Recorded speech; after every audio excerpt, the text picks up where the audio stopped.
or they try to.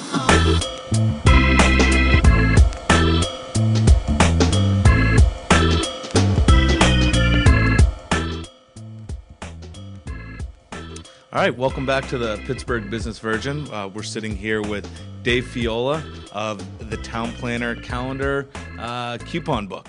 And we've been talking to him a little bit about what got him into the business in the first place. And now we're going to start to see, well, what has he done and learned over the past year? And what advice would he give someone maybe just starting out in their own business? Yeah, it's been an interesting year. It went fast. I'll tell you. I thought it went fast, before. But yeah, go ahead and run a business and then see how time kind of creeps up. And I did get a late start. As a publication, as a calendar, you've got a deadline. I mean, absolute deadline. There's no doubt about it. What's your deadline for you Well, guys? my deadline, I mean, by nature of the calendar, people need new calendars by the end of the year. Yeah. So everything is a hard stop against that, and then backs up into it. Probably November, is probably drop dead, so that my typesetter and graphics people don't absolutely shoot me. Yeah. But yeah, I mean, as far as some of the things that I learned on there, I learned that there are a lot of good business people out there. They're smart and they want a real good value for their money. And so I think if I had to, mark the biggest surprise of my first year, it would be talking to businesses and finding out just really how unhappy they were with some of the marketing choices that they have available to them.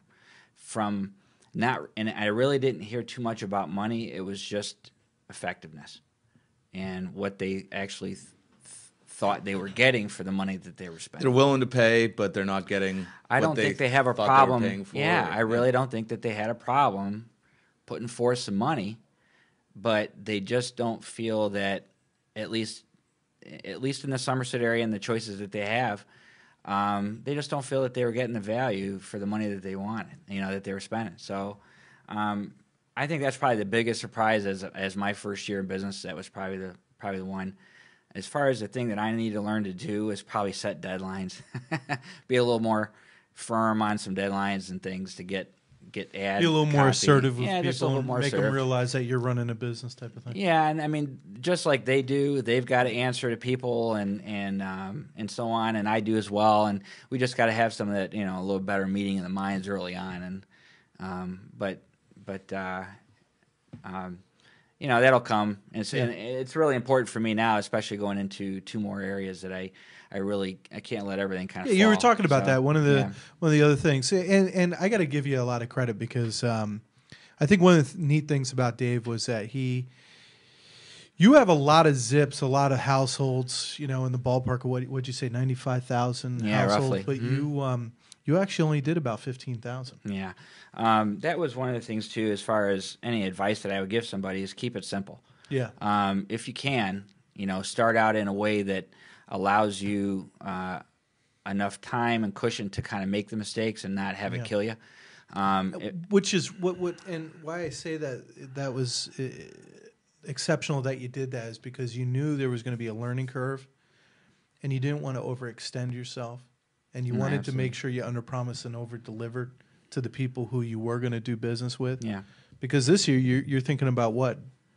Tripling, almost quadrupling the amount of we're going to go from about 15,000 to about 45,000 homes. That's awesome. In the second year. So it's really going to be, from an organizational standpoint, it's going to be important for me to be real on top of stuff. And what other areas are you going to open up to? Oh, we're going to move into Mount Pleasant, Scottsdale is going to be an addition, roughly about 12 to 13,000 homes in that area, and then we're going to move into Latrobe and Ligonier, which will put us.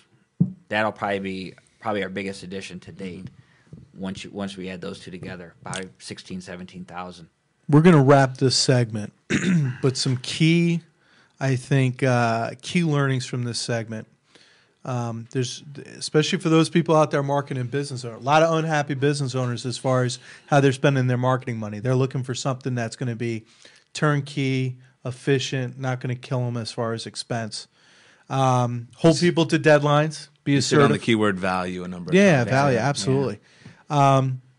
And this is so important because we all want to bring as much revenue in as we can, but make sure you under promise and over deliver. Yeah. Don't overextend yourself. Get some wins under your belt before you try to take on the world. I think that's a huge learning. I mean, listen, starting your own business is a task all on its own. But to your point, don't let the first experience that people have with you be one of disappointment. So, all right, we're going to come back for our next segment. We're going to be talking about marketing and growth. Talk to you about how you're doing that and what your plans are for the future. Once again, to get a hold of John, damn it, get a hold of Dave. You can get him at www.townplanner.com, which it sounds like you have to kind of scroll through that. Probably the better way of getting a hold of him, especially if you're a business owner wanting to talk to him about doing some ads.